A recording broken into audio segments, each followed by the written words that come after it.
그냥 숨을 쉬고 있다는 그 자체가 바로 기적이었어요.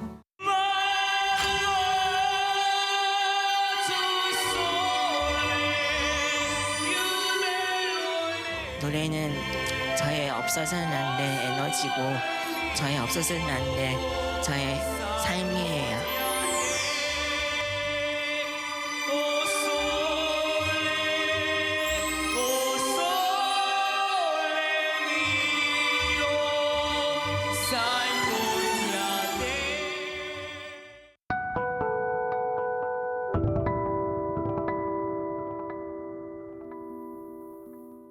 KBS 노래가 좋다 해서 몇 번 이겼지, 모세? 세 번. 세 번. 아닌데? 아니구나. 한 번 더 이겼지 않았어?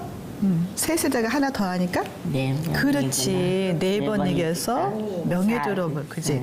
하고 응. 명예 졸업하고 그때 기분이 어땠어요? 말할 수 없이 날아갈 것 같았어요.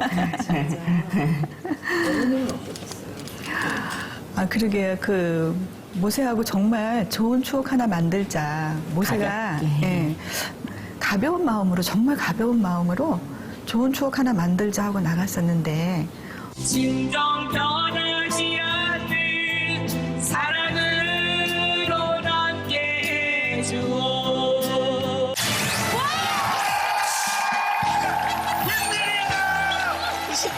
정말 꿈만 같고 너무너무 감사했어요, 진짜. 네. 예. 그게 좋아, 지금도? 네, 네.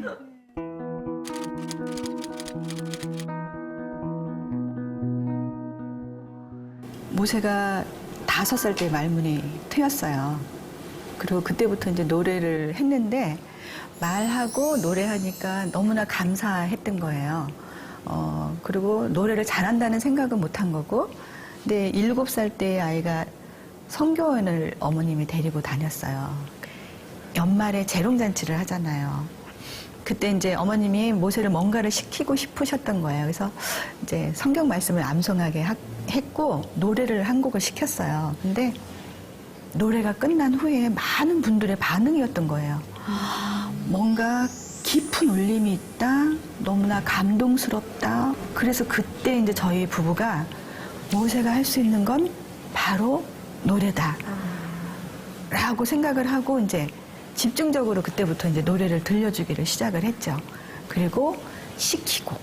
그랬더니 이 아이가 이제 암기 능력이 있어가지고 보지는 못하니까 악보는 전혀 못 봐요. 그래서 다 듣고 한쪽 귀로 다 듣고 외워서 그걸 그대로 노래를 하는 거예요. 지적장애로 인해서 사실 정신 연령이 한 3살 정도 수준밖에 안 돼요. 그리고 시각도 한쪽은 거의 안 보이고 한쪽은 자기가 보려고 하는 초점에서만 조금 봐요. 그리고 귀도 한쪽 귀가 안 들려요. 그러니까 모든 장애가 다 있다고 보시면 돼요. 그래서 이제 복합장애 1급 갖고 있어요.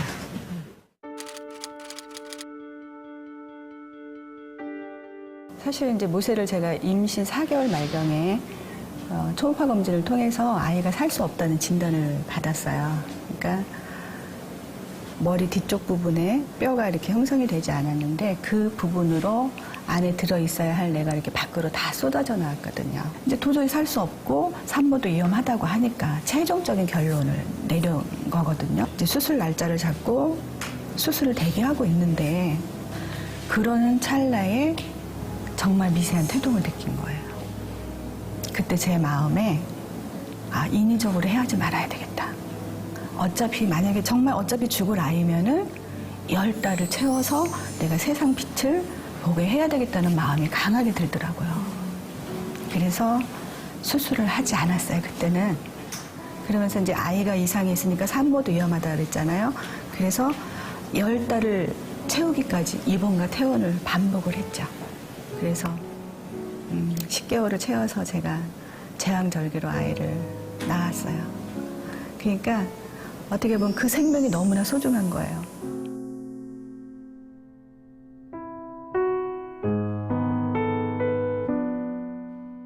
제가 이제 3일째 됐으니까 이게 수술을 했기 때문에 그때도 잘 못 움직이는 상황이었는데 이 기회 아니면 아기를 못 볼 수도 있다는 생각이 들더라고요. 아이를 보내게 될 수도 있어요. 네, 네. 그래서 가까스로 이제 몸을 일으켜서 제가 신생아실로 갔어요. 아이의 머리에 붕대를 감아서 하얀 그 모자를 이렇게 씌워놨는데 저게 내 아이라는 게 마음으로 느껴지더라고. 그래서 그 아이를 보면서 제가 울면서 기도했어요. 살아달라고. 그렇게 울면서 기도하고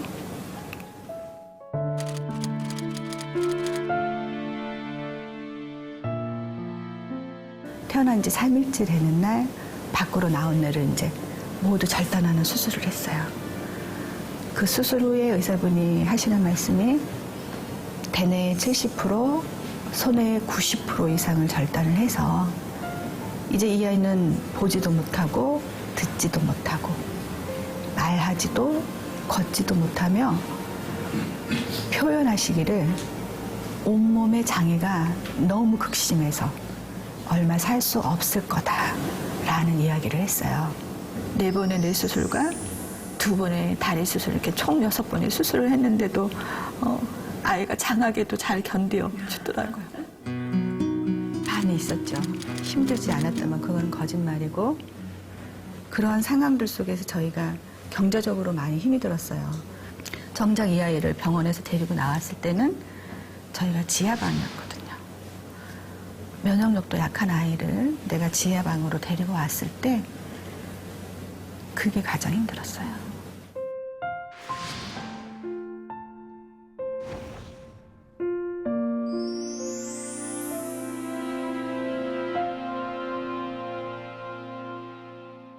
제가 옆을 돌아보게 됐어요. 그때는 정말 사람을 달라고 한 아이가 내 옆에 있더라고요. 그래서 그때 이 아이가 어떻게 보면 이 아이가 저를 살린 거나 다름없어요. 그래서 일을 했어요. 네. 밤에는 목욕탕 청소를 했고요. 새벽에는 우유 배달을 했고 낮에는 음료수 자판기하고 커피 자판기 관리를 했어요. 근데 정말 힘들었죠. 몸도 마음도 힘들었는데 한날은 제가 목욕탕 청소를 하다가 모타를 가지고 미끄러지는 바람에 모타를 껴안고 제가 넘어졌어요. 그때 이제 이 넓적다리에 허벅지에 그게 떨어졌는데 너무 아프고 너무 힘들었어요. 그래서 그때 처음으로 제가 이제 거기에서 막 울면서 이제 신을 원망을 했죠. 아픈 아이가 있으면 경제적인 여건이라도 좀 좋게 해주시지 했는데 그때 너무나 비참하더라고요, 내 모습이. 그래서 생각을 바꿨어요. 제가 어떻게 생각을 바꿨냐면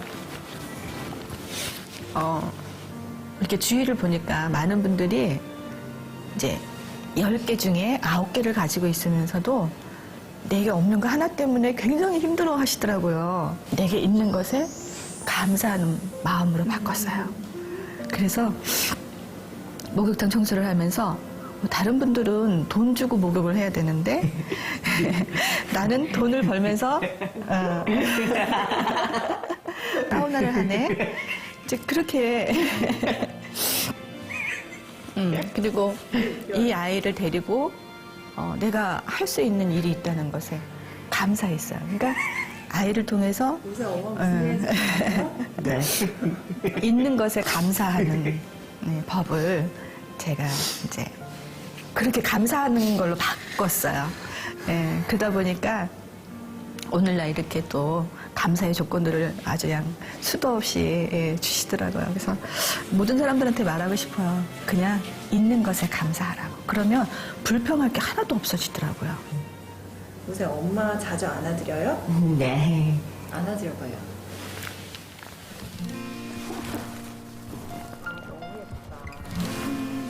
우리는 뽀뽀도 해요. 뽀뽀해줄까요, 엄마? 입술이 부릴 텐데. 요새는 엄마한테 행복인데 엄마는 요새한테 어떤 존재일까요? 목숨보다 더 소중한 존재. 어떻게 이런 표현을 하죠? 자기가 뭔가를 느끼는 것 같아요.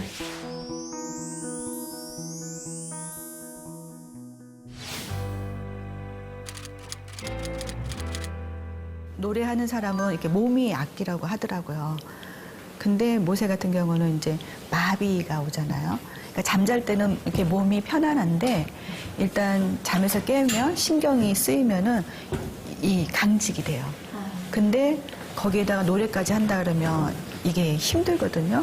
그래서 노래하기 위해서는 이제 호흡이 좀 좋아야 된다라고 해서 산은 탈 수는 없고 그래서 좋은 방법이 계단 운동이다라고 해서 저희가 18층을 걸어서 올라가요.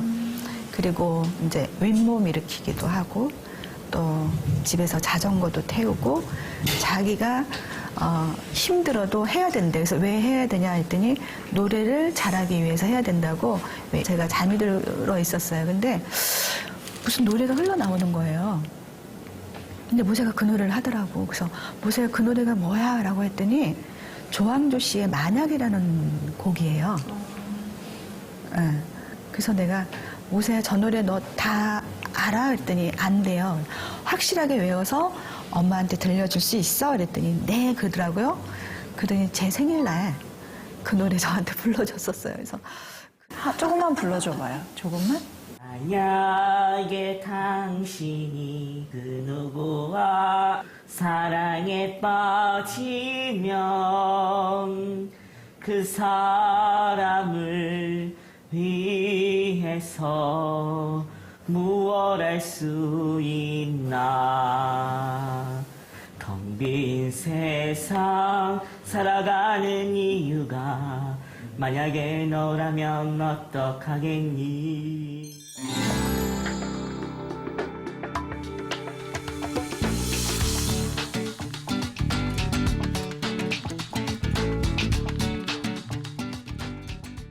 앞으로 어떤 사람이 되고 싶어요? 죽을 때까지 찬양하면서 많은 사람들에게 용기와 희망을 주는 사람이 되고 싶어요. 이 아이가 지금처럼 많은 곳에 다니면서 노래하는 게 그게 레슨이다라는 이야기들을 하시거든요.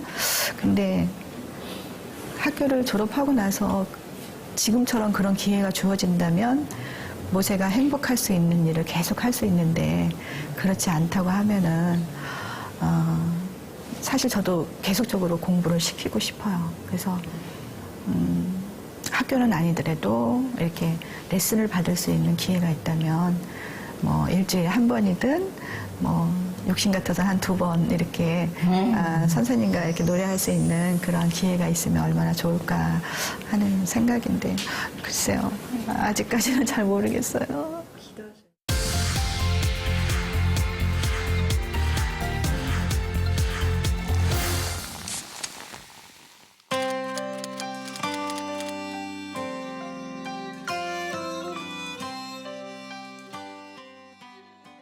주위에서 이제 정말 그런 얘기들을 많이 해요.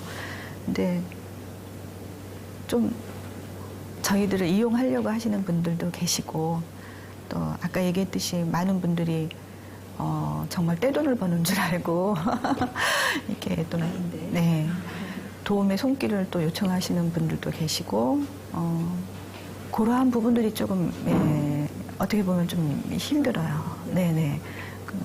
그냥 모세가 자기가 좋아하는 노래를 할 수 있는 기회가 많이 생겨서 너무 감사한데 어떤 그런 게 결코 아니라는 거를 좀 알아주셨으면 좋겠어요. 좀 그 친구들이 들어갈 수 있는 곳들이 좀 많았으면 좋겠어요. 그리고 어떤 차별과 편견이 좀 없었으면 좋겠어요. 많이 느끼시죠? 네. 그러니까 어떤 불쌍한 동정의 대상이 아니라 우리가 함께 어우러져서 갈 수 있는 그런 동반자로 좀 생각해 줬으면 좋겠어요. 보이는 장애인들은 사람들이 보이니까, 눈에 보이니까, 장애구나, 이렇게 생각을 하는데, 지적장애나 자폐성 장애 친구들은요, 사실 건장해요. 몸은 우리가 이렇게 봐서는 장애가 있는지 모르거든요. 근데 오히려 그런 친구들은 자기 의사 표현을 못해요. 자기 주장을 할 수 없어요. 그런 친구들을 볼 때, 좀 어떤 배려, 사랑, 관심으로 좀 봐주셨으면 좋겠어요.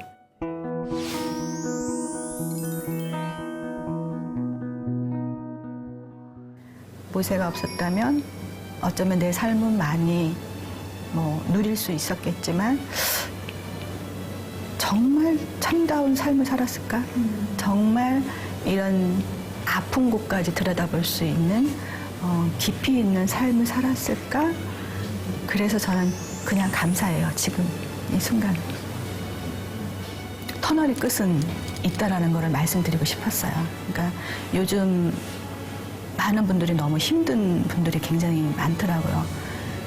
나의 이야기가 내가 힘들었던 그런 과거들을 지금 이야기함으로써 많은 분들이 보고 그래, 터널의 끝도 있다. 그리고 포기하지만 않으면은 살아있는 한 희망이 있다라는 이야기를 하고 싶어서 제가 힘든 그 과거 일을 얘기한 거예요. 그러니까 정말 어떤 힘든 일이 있더라도 많은 분들 포기 안 하셨으면 좋겠어.